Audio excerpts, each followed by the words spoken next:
COVID-19 impacts gender and inclusion, Middle East and North Africa. How has COVID-19 affected women and men differently?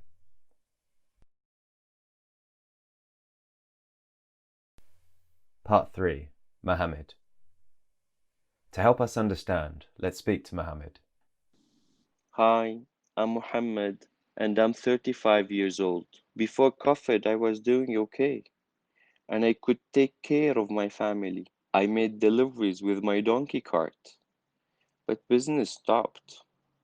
Last week, I sold my donkey. We needed money for food. I feel I'm failing my family and I don't know what to do. I have 10 children. My wife told me I need to do whatever it takes to bring home money. She said it was my job to be strong. People say I should marry my daughters off to take away the burden, but they want to complete education first.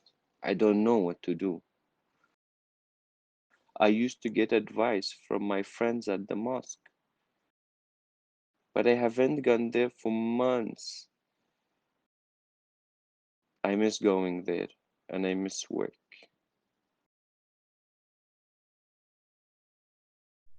Let's think about Mohammed's situation.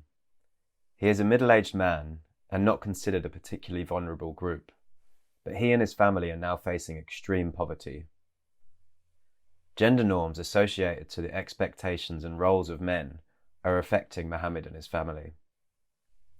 For example, a gender norm for men is that they should be the sole providers and protectors of a family. When that is no longer possible, it often results in anxiety and stress related to their role as a man. During a crisis, including a pandemic, gender roles are often disrupted as people can no longer complete the same tasks and fulfill the same responsibilities. Feelings of inadequacy, anger, and extreme stress are common consequences. If support is not provided, the sudden shift in gender roles can have extremely negative effects for individuals, families, and communities. Another gender norm which is often harmful for men is that men are shamed and judged negatively if they display emotions of sadness. This results in an even greater challenge for men regarding how to cope and manage stress. When someone experiences stress, worry, and anger, but does not have the positive outlets of expression, it can turn into violent outbursts. This is particularly important during COVID, when many people have lost their livelihoods, are under extreme risk of poverty, and are not able to find solace in their community, which may have previously provided positive outlets for emotions.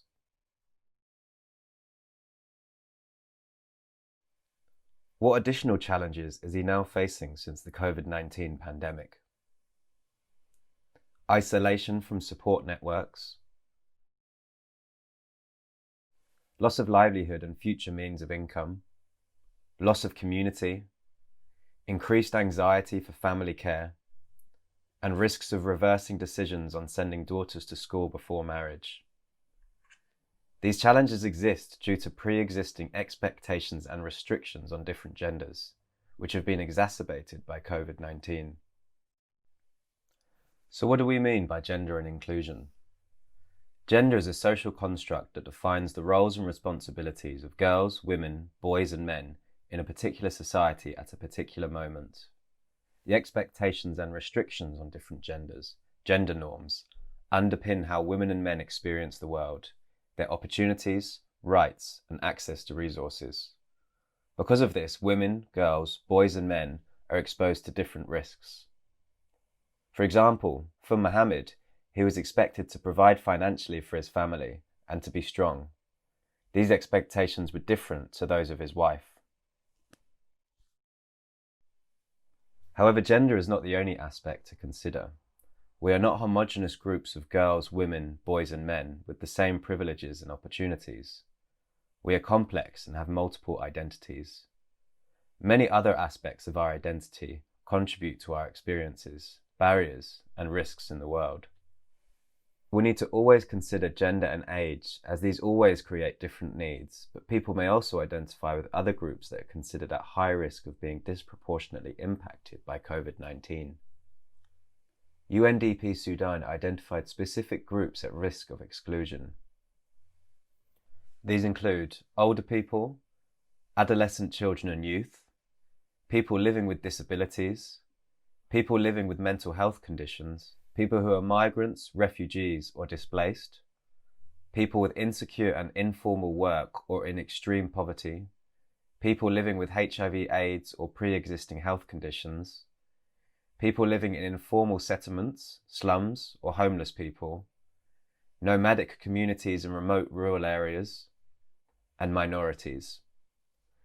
It is important to remember that if someone identifies as belonging to more than one of these groups, their risks and experiences are compounded and their inclusion in humanitarian service provision even more urgent. For example, a man from a minority group and with a disability is at a higher risk of exclusion and marginalization. What can we do to ensure programs are designed, implemented, and monitored inclusively to address immediate needs and build back better with regards to gender equality? We can tackle it at various levels: at the individual level, at the relationship level, at the community level, and at a society and organizational level. At the individual level, we can engage men in discussions on the impact of gender norms and sharing of different responsibilities. Provide support for men on non-violent communication and a positive space and activity for emotional release whilst physically distancing. And provide accessible provision of psychosocial support services that are tailored for different genders. At the relationship level, support parents and educators regarding how to continue education during school closure, the importance and benefit of girls' education, and delaying early marriage. And support family members on how to talk to other family members about challenging issues of gender norms. At a community level, address gendered stigmas and community solidarity during physical distancing with awareness campaigns in multiple formats and activities. And invest in economic empowerment initiatives for families at risk of extreme poverty. Ensure these are accessible for people with disabilities and women. And finally, at a society and organizational level, design programs using sex, age, and disability disaggregated data, and see the IASC Gender and Age Marker, Gender Handbook, and GBV guidelines. Ensure community consultation and participation throughout the project cycle with diverse members, including safe and accessible feedback and complaints. And train staff on concepts and requirements for gender and inclusion for internal and external systems and projects. For information and guidance, click on the links to useful guides at the bottom of this video.